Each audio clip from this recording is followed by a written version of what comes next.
Right, and we are live. Good evening, everyone. I am Sourabhi Dutta Roy, project lead for the Stories of India Season 3, and I welcome you all to the 16th episode titled Idle Women and Evolving India. Stories of India is brought to you by www.tellmeyourstory.biz, a paperless media that works towards popularizing stories from academic research and social significance in collaboration with global thought leaders. Registrations are now open for the writing program season 6, the last date for registration being May 15, 2022. To know more, please visit www.tellmeyourstory.biz. Today, I am privileged to be in the company of Dr. Harshali Singh, Professor Tanima Bagchi, and Professor Sudha Shastri. I'll now briefly introduce each of them.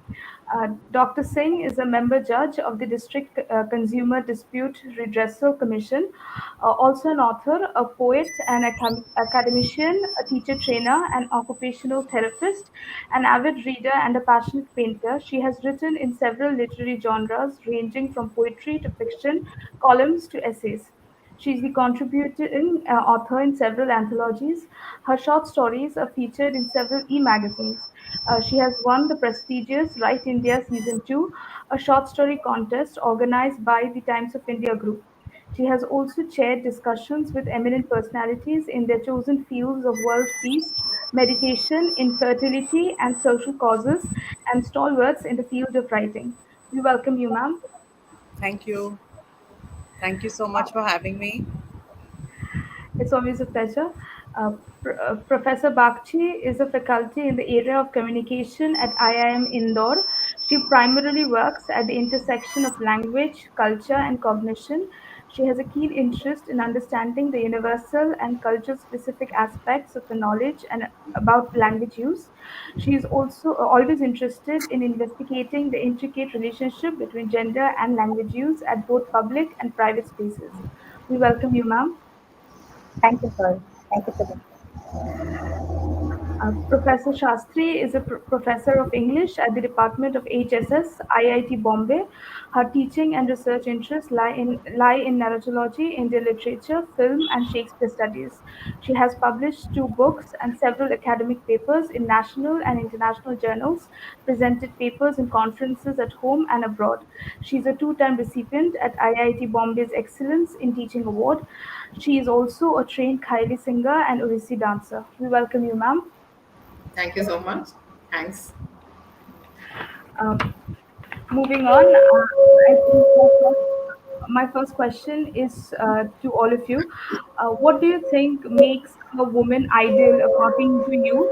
And would you like to tell us about the traditional notion of being an ideal woman that you may have readjusted as a child or adult? This noise in the background. It's possible to a lot of noise. I can hear it. I'm not sure if others. Should I mute myself?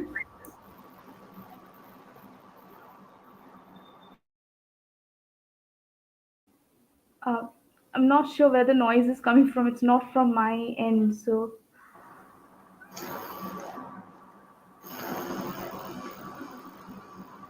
um, I think we all are on mute. I mean, did you get my question?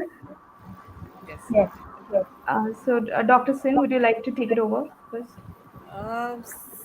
Your question was, how who is an ideal woman? I think I think that is like saying that what is a perfect woman. I don't think there is anybody who is ideal or perfect because, very frankly, uh, the interpretation of ideal itself is constantly changing and complex. And so, ideal for me would be a woman who is primarily kind and courageous enough to make her own choices. I don't think women need to be self-sacrificing. I don't think she needs to be someone who doesn't ask any questions or silently bears all the pain and torment. And this whole concept of being decent, quote unquote, is something that I'm not able to relate to. What is decency and what is the so the basic for me, a woman or any person who is ideal would be a kind person who is not looking for their own agenda. And I think for me that would be an ideal man, woman, child, anybody. But since we're talking in context of women, I would say that would be an ideal woman for me. Right. And would you like to tell us about the some of the traditional notions of being an ideal woman that you may have readjusted as a child or an adult? uh, See, as a child, I think this whole conditioning of, as I was saying earlier, that you need to be silent, and you need to as a woman you need to find a way to tolerate whatever's happening all around you, because that is your your gender role in life. And there were so many conditioning factors happening all around you, that even though they were not very overt, they were very covert. Nobody was telling you, okay, don't do this, don't talk too loudly, don't question. Nobody was saying all those things, but if you're a good daughter, you do these things, and if you're a good wife, you do these things. And so that kind of you start absorbing all that from your surroundings. And uh, it came to me slightly later in life, because I got married very very early, and so I was still dealing with all this, because I was not agreeing to whatever was happening. So it took me a little bit of time to process that, okay, I am not happy doing this. And so and so that whole concept of being the good daughter-in-law, daughter, mother, was very set in stone. And if you questioned, even if you questioned that, uh, that there was this whole raising of eyebrows and everything, that being from a typical North Indian family, etc. And so there comes a point in life where you say, okay, you have to handle me at my worst. This is what you need to do for me. For me to be happy, I need to have my own identity. I need to do I have to have my own agency. So I cannot sublet it to you so that it makes you happy. As a society, I don't mean this as a person, but as a society, I cannot sublet my agency to you so that you feel in control while I am giving my control to you. So those kind of things were there, which thankfully got sorted in time. I hope Right. that is what you were asking. Yes, yes, sure, ma'am. Professor Bagchi, what about you? Yes. So, as Dr. Singh has already mentioned, the moment we, like for me, I believe that the moment we connect these words as ideal and woman, we have the expectation that there needs, and there is also a connotation of perfection. But the truth is that there is no such thing as perfect. Right. So, and the same thing, and for me, I don't think that I can say that I have an ideal woman in my life, she's my mother or my grandmother, because the fact is there is none. The truth is, no one can be called as an ideal woman. And the moment you say that ideal woman, if I call or label someone as ideal woman, I'm actually putting the pressure on her to adhere to some Confirm. criteria. And that moment itself, the whole point of being myself, that gets nullified. And so, therefore, I don't think I can say what ideas an ideal woman should have, because for me, a woman is the best thing you can do is to describe a woman as just a woman and let her be herself. And if you say about the traditional notions that I have adjusted to or readjusted to while growing up, the thing is, at my home, I was never explicitly taught about what an ideal woman should be. So uh, it's just I have observed women at various as well, like different points of time in my life, and for me that all the qualities that every woman embodies, that is, and that is what a woman is, or a woman defines.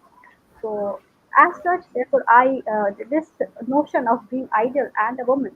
So this is something which which is really uh, we need to think about. So yeah. That's what I can say about this. Right. Professor Shastri? Okay, hi. So one of the problems of speaking last when two people have spoken before you is that you really don't have anything to say which has not already been said before. But that said, I just want to say, yeah, I completely agree with both Dr. Harshali Singh and with Professor Bagchi that the notion of ideal, first of all, it is very constricting because you're forced to live up to things which you may not want to live up to. So it conflicts with your freedom essentially. And I think for women, freedom is very important for everyone, but for women especially. And also, if you say kindness is an ideal or courage is an ideal, and I'm really borrowing here from Dr. Singh because for me also these two ideals are important.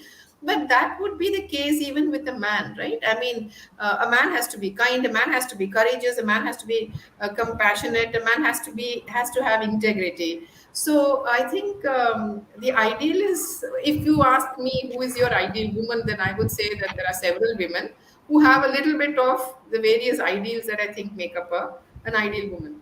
The other thing is, we are also conditioned by our times in the society that we live in. So, 300 years ago, the idea of an ideal woman was something very different from what, not even 300, maybe 50 years ago, the idea of an ideal woman was so different from what it is now. So the ideal itself keeps changing, and everything has to be therefore determined with reference to context. In what age, in what country, at what time do you think is the ideal of a woman? So that's my answer to your question. Yes, I would like to talk about one traditional notion of being an ideal woman because, like my co-panelists have said, I too have, especially I think women of my generation grew up being told that your life remains unfulfilled if you're not married. So that was, in some sense, a traditional notion which was didn't in like my co-panelists have said. They didn't even have to say it to you. You kind of grew up, assuming that if you didn't get married, then your life is in some sense you deserve pity. You deserve kind of, to be maybe sneered upon or pitied. So that's one. I'm unmarried, by the way. So that's one traditional notion that I have readjusted to because I find that marriage is like it's like any other relationship. I guess I'm not married, so I'm just speculating. But also, a woman's sense of fulfillment, I think, has to come from her own self, not from her relationships. And it's also, I think, a little insulting to women to judge them on the basis of their relationship with somebody else.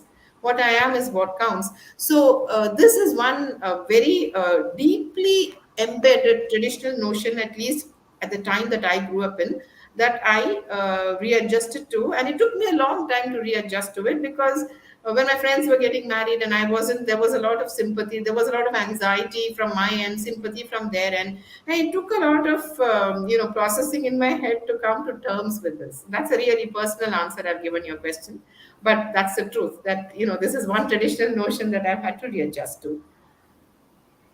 Right. Dr. Singh, as an author, how do you inspire the emergence of society from an exploitative culture to an acceptance culture? And it will be nice if you could refer to your books a little bit. Yes, certainly. That's a very interesting question, and it certainly amalgamates all my books and my writing with everything that is happening around us, even as we speak. So I think I write with a very subconscious need to either mirror or question the lack of socio-cultural evolution, especially when I'm writing long form. And socio-culture evolution is the shift basically from, the question that you asked, exploitative culture to an acceptance culture, which is basically a process by which structural reorganization happens, and it that happens through time. And so in this process, when this reorganization is affected, it eventually transforms into a form of structure which is qualitatively very different from its ancestral form, right? So for context, if I were to say, in the context of the writing that I've done, especially the Haveli series that I've written, which is a series of 8 books, and it chronicles the life and of the family that resides within the Haveli of the Hundred Doors in Old Delhi. So these members of the family, Sharma family, the Haveli is intertwined in their lives in a way that it watches over them through time. And it, the Haveli is essentially absorbing their angst and reflecting the happiness, and it is articulating the lives of these people through the stories that I'm writing, basically.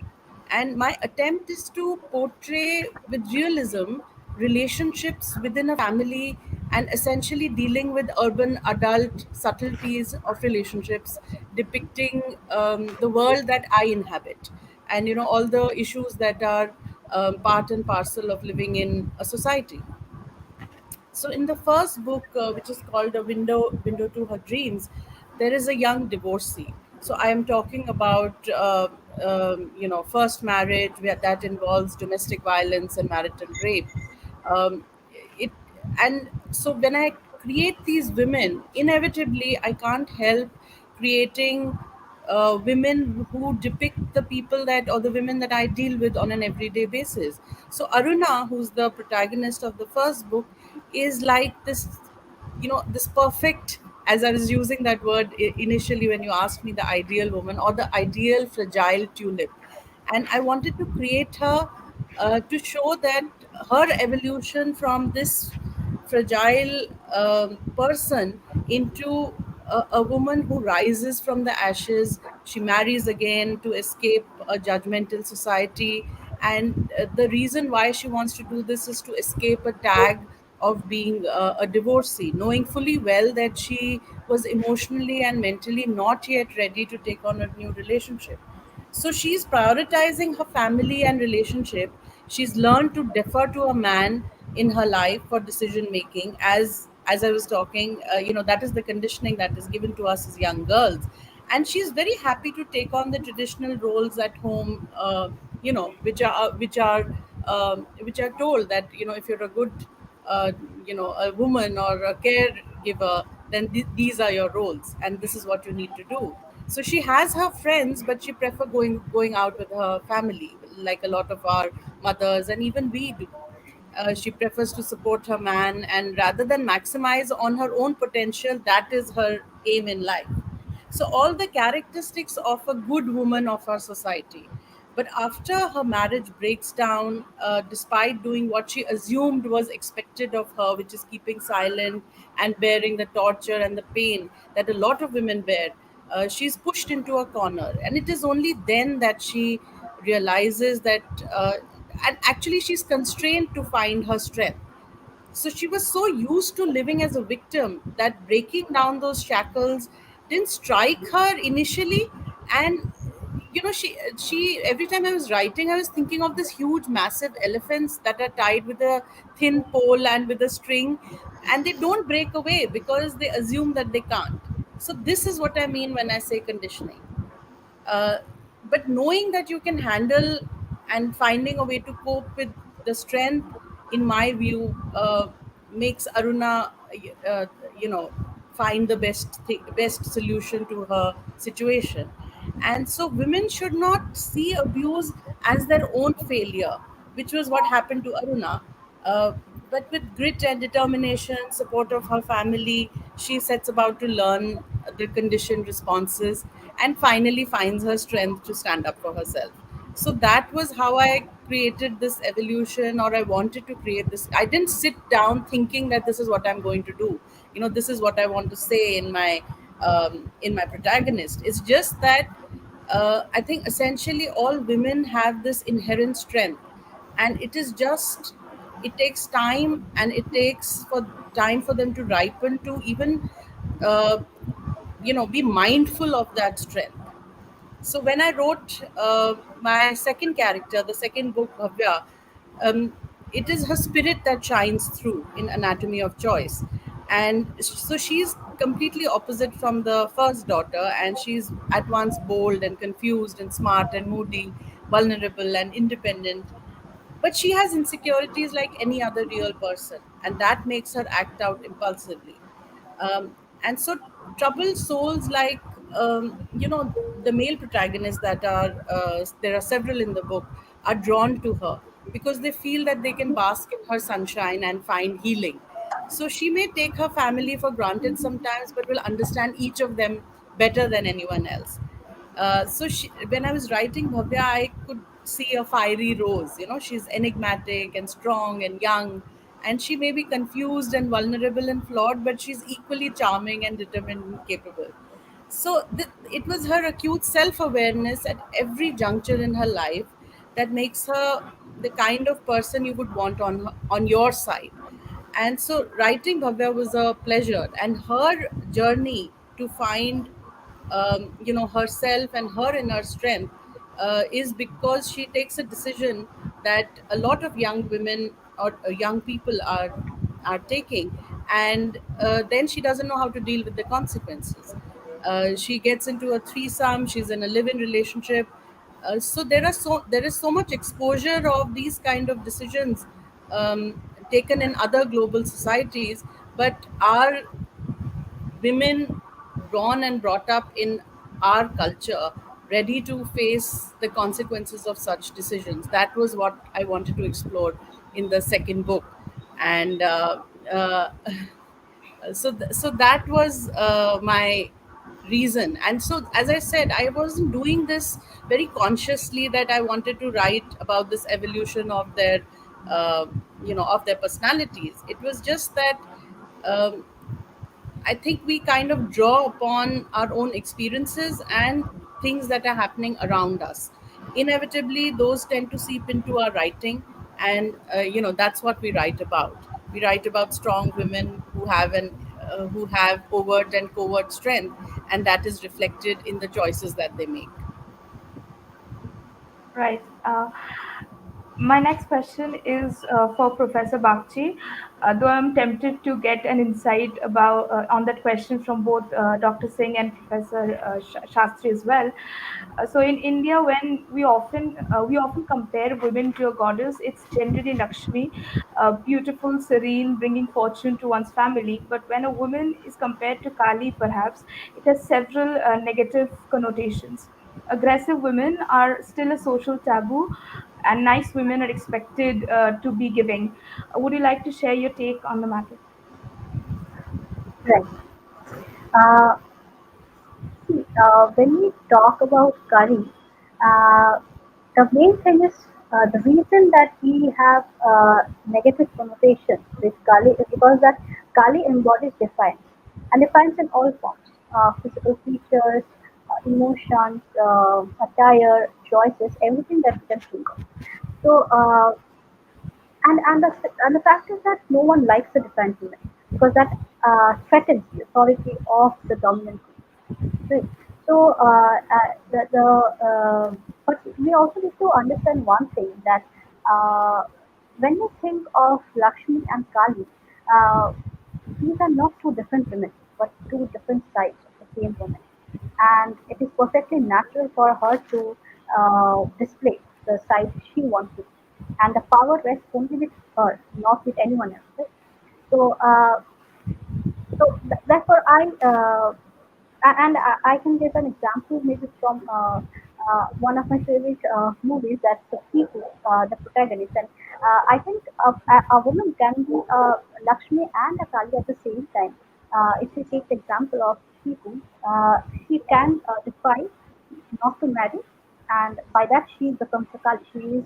She is an embodiment of that defiance. And at the same time, she is giving her in the form of Lakshmi, as if when she takes care of her whole family, right? Her father in that case. So therefore, we need to understand that uh, uh, what I believe is that both the sides can exist at the same time, and it's best not to judge them and ascribe them to being a Lakshmi or a Kali. That's my take on this question that you asked. Right. Is there something more that Dr. Singh or Professor Shastri would like to take it over? I think Tanima has wrapped it up really well, and I'd just like to add that as soon as you question societal norms, you are tagged difficult, and we're so many of us. So that's my take on it. Right. Uh, uh, I think Professor Shastri is on mute. Yeah, sorry. I was actually saying something and I was wondering why nobody could hear me. Thanks for flagging that. No, I just thought the problem I think with accepting Kali is that you can't control Kali. Like Kali has got control. And that is something that I think is very, very disturbing to the male the male ego, that here is Lakshmi is serene, so she is in some sense contained, but Kali has unleashed her energy, and that energy is a sexual energy as well as other energies, and it's difficult. She eludes control, so the desire to control, which I think is extremely prevalent in patriarchal societies, that is defied by Kali, and therefore I think Kali is seen with some negative connotations. That's all I wanted to say. Right. My next question is for Professor Shastri. Well, recent depiction of women in popular culture has evolved in a certain way, with narratives becoming more women centric or at least women sensitive. Damsels might be bygone, however, the distress is still omnipresent. The resistance often comes from their families, followed by their outer worlds. Would you like to talk about the classical literature of your choice, where women's journey had been more progressive than their times? You sent the questions a couple of days back, I think, and this question I have been sitting with ever since, because I really couldn't find an answer to this question about, which woman's journey was more progressive in literary depiction, right? You're asking about in literature which woman's journey is. So I have been thinking a lot, and then I realized that maybe one example I could give is that of Ibsen's A Doll's House, which is a play written, by this Norwegian dramatist, in which Nora, she slams the door and walks out of the house. And it was seen as a very progressive, almost unbelievably progressive gesture by a woman who was literally treated like a doll, who had no idea of the world that she lived in, and so on. But when I think of how realistic it could have been, it seems to me that Ibsen was actually wish projecting or wish fulfilling, because in Ibsen's time, I don't know how many women could actually have gone out. So the whole idea of in that literary piece, the woman depicted, can you actually buy that, or do you have to see it as just a hope that remains? So there are, I suppose, women that you can pick and say their journeys were more progressive, ahead of their times, and so on. The French lieutenant's woman is another example where you have Sarah; she goes ahead of her times. But otherwise, I can't think of any literary piece where women are sort of held up as going ahead of their times. Because one of the things I thought about was, maybe if I looked at women writers, they might have produced women characters and heroines who went ahead of their times and were progressive. And then I thought of Jane Austen, because Jane Austen is, one of the earliest of English writers, Indian writers of women and women's lives and women's trajectories. And then I realized even in Jane Austen's novels, the women are progressive because they're intelligent, they question, but at the end, they always, sort of compromise with social demands. They become what society wants them to become. So I don't know. I mean, it's really difficult for me, because when I look at literature, either the women who kind of flout everything are seen as paying for what they have done. They are punished either by death or by imprisonment or something. Or, there's a compromise at the end. So this has been a very difficult question for me to really to really kind of present and think about. But I wanted to ask you something. Um, you were talking about damsels are bygone and distress is still omnipresent. So when you say damsels, you mean obedient women, is it? Kind of. I meant that the films that we see, the literature that we read today, still have. I mean, they become a little bit woman centric. With, I mean, they don't. There is no damsels in distress. Yet there is still. I mean, women are not exactly born strong from the very beginning. They have to go through certain hardships to. So I meant it in that. Yeah, so you're right about women-centric films. The one I can think of right now is Thappar, where she actually grows into the awareness that she should not put up with this kind of abuse. It's not even abuse; it's just a one-time thing. So they are women-centric, but I think they also show they are very realistic because they show that the resistance is from within.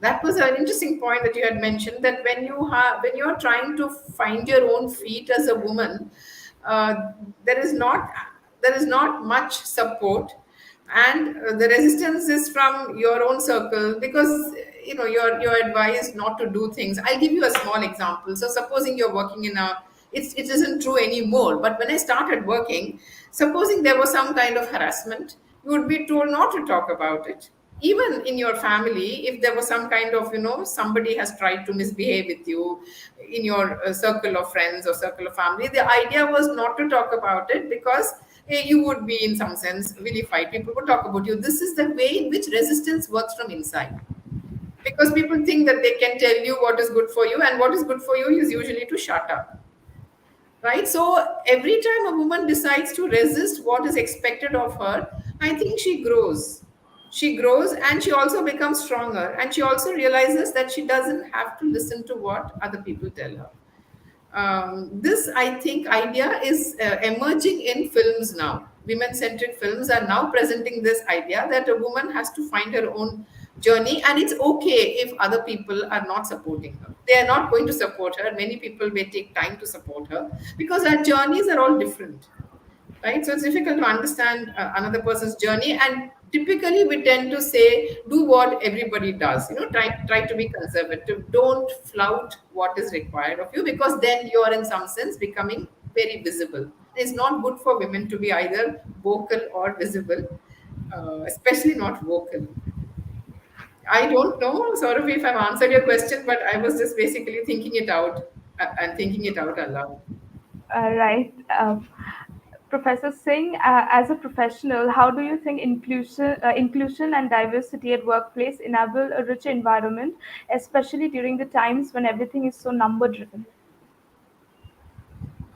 Um, so, without a doubt, diversity in all verticals, it makes for a very rich tapestry, very frankly. So, it can be geographical, it can be how one's style is, or their tastes, or way of doing things, of learning, even the age, how you contribute to society, how you look, how you grow, how you evolve as a person. And so, a culturally rich and inclusive setup, I'm talking in the workplace context, is actually at the moment an indispensable asset, truly. It really capitalizes on our diverse skill set and the different perspectives that you are able to garner, the experiences of different people coming from different places. Um, so it's no more just about political correctness anymore. Inclusion is about personal growth, uh, and leadership, especially, and policy making, is no more about dominance and power. It is about reaching out to the different, to different people. So inclusivity has to be backed by knowledge that there are opportunities for everyone to succeed and to grow. I think without that, all this is just lip service. So personally, I have seen the benefits of workplace which is diverse in the form of engagement, in the form of decision making, the different nuances when it comes to perceptions, the faster problem solving, and an all-encompassing need to help others. I think that is what really stood out for me, because I work in the courts, and uh, you know, you have all sorts of people from all strata of society who come together, and that is where you see the true positive of inclusivity. So the workplace should not be a space where one has to conform to a social and cultural norm of the majority. It should be, and I think that has become a must. That barriers have to be removed so that everyone can give their best. So we can only say that that we are building effectively or effective inclusive spaces when everyone in that space is visible and is able to connect with each other in ways that will foster an equitable environment actually. And so diversity, I read this very nice quote that diversity is being invited to the house and inclusion is when you can rearrange the furniture.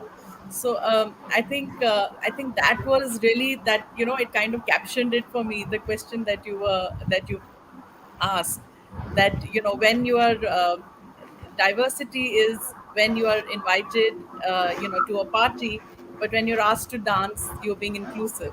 So I think these were the two three things that I read, and I found them so apt that I thought I had to say it.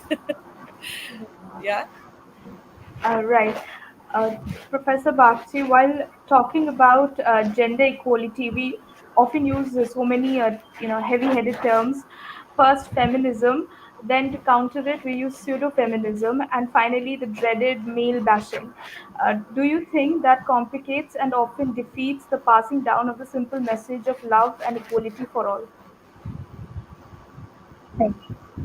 Uh, See, so when we talk about these terms, uh, the first thing is I believe in equity rather than equality, and so so when we talk about this, what I believe is that these terms have definitely helped in the process of making us aware about empathy and sympathy that a woman deserves with respect to men.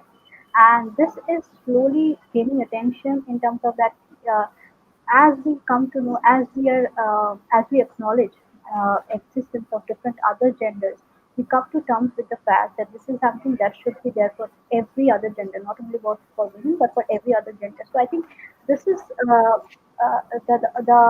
terms, these terms, feminism or whatever other terms that we're talking about, these have uh, not defeated the process, I would say, but yes, definitely it has complicated the process, but it has also helped us in being aware about the process itself. So this is what I believe, and I hope I have answered your question about it. Right. Uh, Dr. Singh and Professor Shastri, do you all, do you all have the same take on it? Uh, Yes, I think we're pretty much on the same page. I agree with her. Yeah. Right. Okay.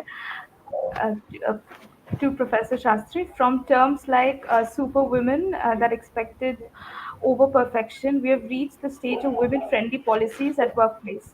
As a professor inspiring many minds year after year, what kind of intervention do you offer or would like to offer to the male students in order to see a more inclusive future? Okay, so this is an interesting question because I teach in an IIT, and here the gender ratio, as you know, is heavily weighted in favor of the males and more boy students. And now, of course, the ratio is evening itself out a little bit. But when I started teaching more than 20 years ago, there were like um, far fewer girls. But in terms of what intervention I would like to offer, this question actually comes maybe 10 years late because uh, nowadays I find young students, young boys and girls, extremely savvy about gender equality. There's really nothing that I need to tell them anymore. Earlier, for example, let's assume this is just an imaginary situation. I can't remember exact events, but let's assume, say, in a class of 100 students, there are 95 boys and 5 girls. Let's just assume. Then, if a girl wanted to say something, respond to a question, first she would feel very, very intimidated. And then if she said something, then there could be a boy or some boys catcalling or imitating and so on. So that was seen as some kind of macho-ness. It's not seen like that anymore because that kind of thing will not happen, and that kind of thing will not be seen as something to be proud about. It's seen as something to be ashamed about. So I think there's been, I don't know what the reason is, maybe social media, but there has been a sea change in the way in which at least here, the boy students look at the girl students. They don't really need to be taught what is. I don't know how much of it comes from inside, but they know that it's politically incorrect to say certain things and to do certain things. But I don't know, again, as I said, how sincere this is. So really, my intervention is not required, I feel. And I also want to say that, earlier there were, from the students, there would be this sense of, a certain sense of defensiveness with the word and with anything surrounding the idea of feminism. They felt threatened, as if, the women were kind of ganging up against the men. It's in some sense related to what Dr. Bagchi had said before me, in your question to Dr. Bagchi about male bashing and so on. So, but now that is not there. There is no longer the sense of feeling defensive. It's just accepted. So I think society is, times have been changing and mores have been changing so fast that this big question of how to treat women and doesn't need any intervention from an adult anymore. Everyone is so savvy. It depends also, of course, the people from urban India are always more savvy than those from rural India. I mean, this is again not a right statement for me to make, but in the sense that there's so much more exposure they probably get. But by and large, I think that, there is no intervention required from me, because girls also nowadays are not what shall I say, not self-effacing. So when they start asserting themselves more, then there is no need for the boys to be taught to respect them, because it automatically happens. There is a sense of, society shaking down. So the more you tend to kind of be submissive, it's like power relations, like water. The more you kind try to be submissive, the more somebody else is trying to beat you down. But if you assert yourself, then there is a certain sense of, okay, I will treat you with respect. So Right. thank That brings me to the last question, and this is for all of you. If you could name or cite examples of some women from your personal life and also pop culture that has helped you realize what being a woman truly means, and those who have helped you defy the ideal. Dr. Singh, would you like to go first? Um, Actually, all the women in my professional and personal life are pretty powerful now. They're actually living and breathing examples of strength. As I was saying earlier, that they all come from very different stratas of society. And so, I don't think that I could tell you one or two, but there are women I admire who have pushed open doors wider for future generations to walk in. And so those are the women I certainly admire. And to name a few, maybe Kamala Harris, Menaka Goroswamy, there's Jacinda Ardern, there is Shonda Rhimes, Priyanka Chopra. So these women who have made it a point to open doors for other women and to push the envelope slightly further, and um, who give the feeling that if we can do it, so can you. I think those are the women that I admire. And otherwise, in my personal and professional life, as I was saying, that um, real women who struggle every day to carve out that little bit of hope for themselves, they are the women that I look up to, because you know it's these small occurrences that make for big change. So if you can find ways to change your life, the number of people you are impacting on an everyday basis increases drastically. So for me, these are the women that I admire and I look up to, very frankly. Right. Professor Bakchi, what about you? Yes. So, I have to say, as I mentioned previously, I cannot think of any particular moment whom I can pinpoint in my personal life or from pop culture. But definitely, all the values that I've learned, all my life principles, I've come across different women at different points of my life, whose different qualities have made me realize what a woman should be, not an ideal woman, but what a woman should be and what a woman can desire.